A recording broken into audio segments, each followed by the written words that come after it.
행복한 삶이란 무엇일까요? 나이를 불문하고 모든 사람들이 고민하는 부분일 것입니다.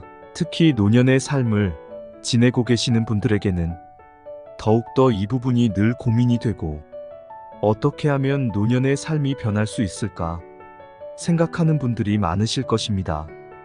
그래서 오늘은 우리 모두가 공감할 수 있는 주제, 바로 노년의 삶의 질 향상에 대해 이야기해 보려고 합니다.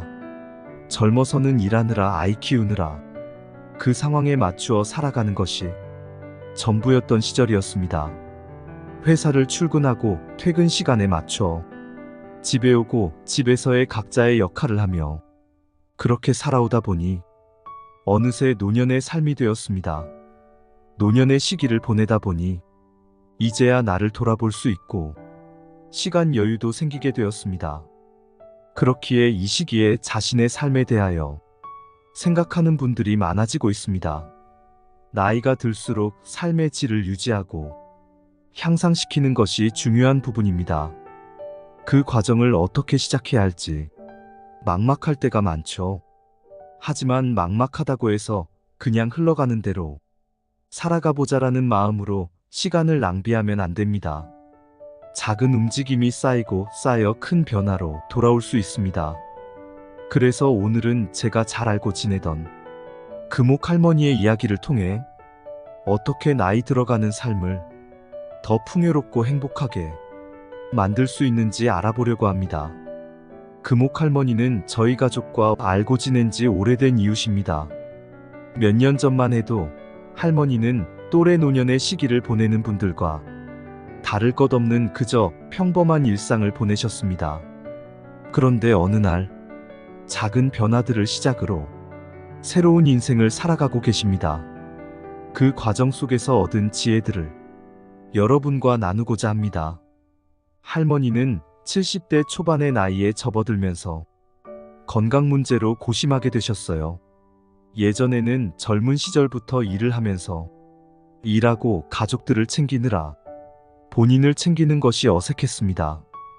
그렇기에 할머니는 자식들이 다 큰 후에도 자신을 돌봐온 적이 없기에 변함없이 자신의 건강을 크게 신경 쓰지 않았습니다. 아직 괜찮겠지 하면서 말이죠. 하지만 시간이 지나면서 그 작은 무관심들이 하나 둘 쌓여 결국 큰 문제로 다가오게 되었습니다.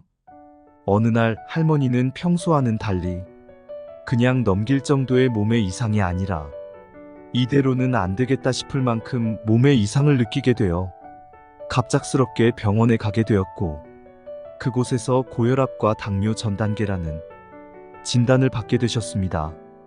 건강이 급격히 악화된 것을 느끼고 할머니는 크게 놀랐습니다. 그날 할머니는 이대로는 안 되겠다라는 결심을 하셨고 작은 변화들을 시작하기로 마음먹으셨습니다.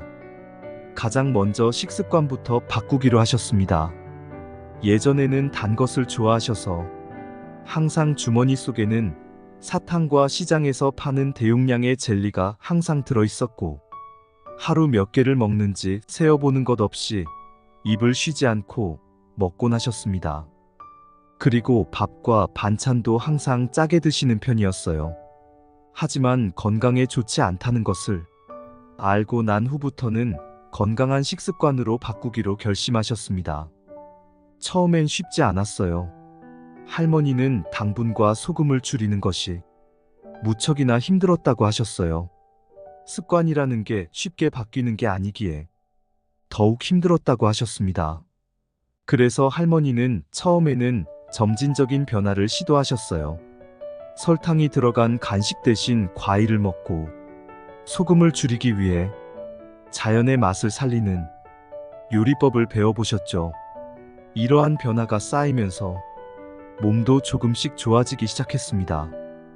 어느 날 할머니는 저에게 이렇게 말씀하셨어요.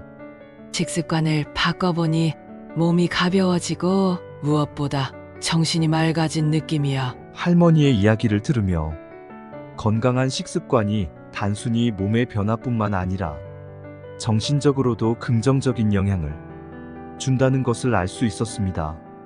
식습관을 바꾼 후 할머니는 신체적인 변화와 더불어 더 건강한 삶을 위해 운동을 시작하셨습니다. 할머니는 예전에는 운동은 젊은 사람들만 하는 거야 라고 생각하셨다고 합니다. 하지만 나이가 들수록 그리고 몸이 안 좋아진 걸 느낀 후부터는 운동이 중요하다는 것을 깨닫게 되셨죠. 할머니는 처음에는 가벼운 산책부터 시작하셨습니다.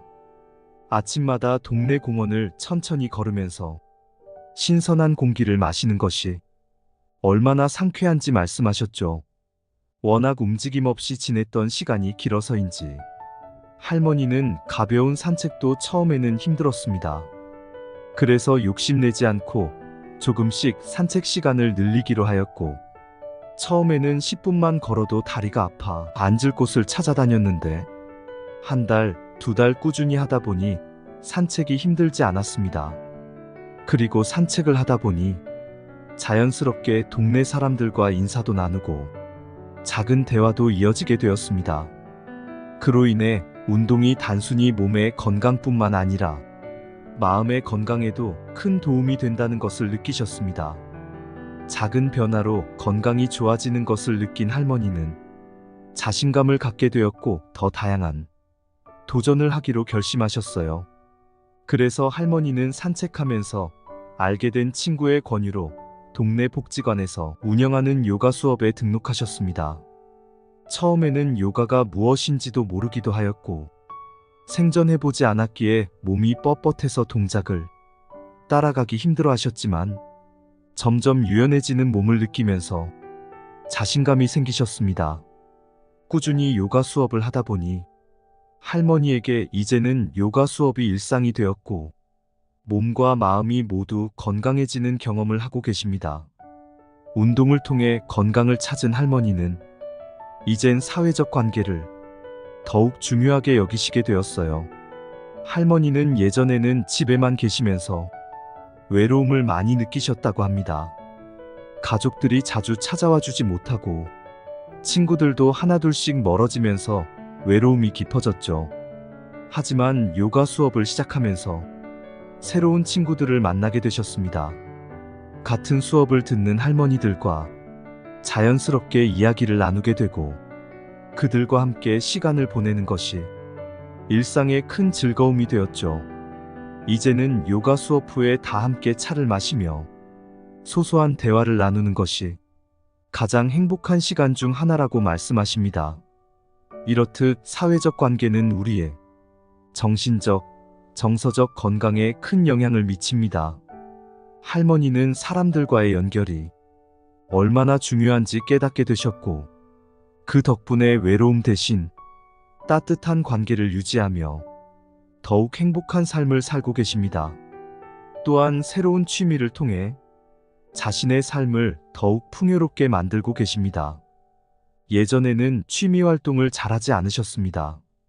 나이가 들어서 이제 뭘 새로 배우겠어라고 생각하셨지만 요가 수업에서 만난 친구들의 권유로 그림 그리기를 시작하게 되셨어요.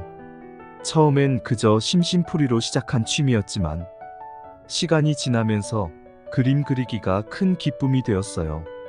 이제 매일 아침 식사 후에 가볍게 산책을 다녀오시고 집에 돌아오면 그림 도구를 꺼내어 몇 시간을 보내십니다.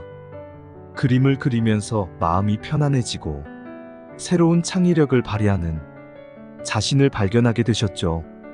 특히 자신의 작품을 우연히 지역 전시회에 출품하게 되었는데 그 과정에서 느낀 성취감은 정말 크셨다고 합니다. 이제는 할머니의 작품이 인정받고 많은 사람들에게 감동을 줄 수 있다는 사실이 삶에 큰 의미를 부여하고 있습니다. 할머니의 이야기를 통해 우리가 배울 수 있는 것은 노년의 삶의 질을 향상시키는 것은 결코 거창한 일이 아니라는 것입니다. 할머니는 작은 변화들을 통해 건강을 회복하고 삶의 질을 크게 향상시켰습니다. 올바른 식습관, 규칙적인 운동, 사회적 관계 유지, 그리고 새로운 취미 활동을 통해 삶을 새롭게 만들어가고 계십니다. 이제 할머니는 매일이 즐겁고 기대되는 하루하루를 보내고 계십니다. 이러한 변화는 한순간에 이루어진 것이 아닙니다. 꾸준한 노력과 긍정적인 마음가짐이 함께 했기 때문에 가능한 일이었죠.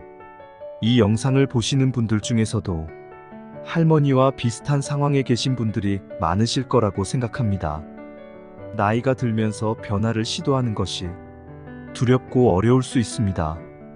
하지만 금옥할머니처럼 작은 변화에서부터 시작해보세요. 하루에 한 걸음씩 작지만 의미 있는 변화를 시도한다면 노년의 삶이 더욱 행복하고 풍요로워질 수 있습니다. 여러분의 노년이 더 빛나고 의미 있는 시간이 되기를 진심으로 응원합니다. 오늘의 이야기가 여러분에게 조금이나마 영감을 주었길 바랍니다. 다음 시간에 또 뵙겠습니다. 감사합니다. 좋아요, 구독 설정은 영상 제작에 큰 힘이 됩니다.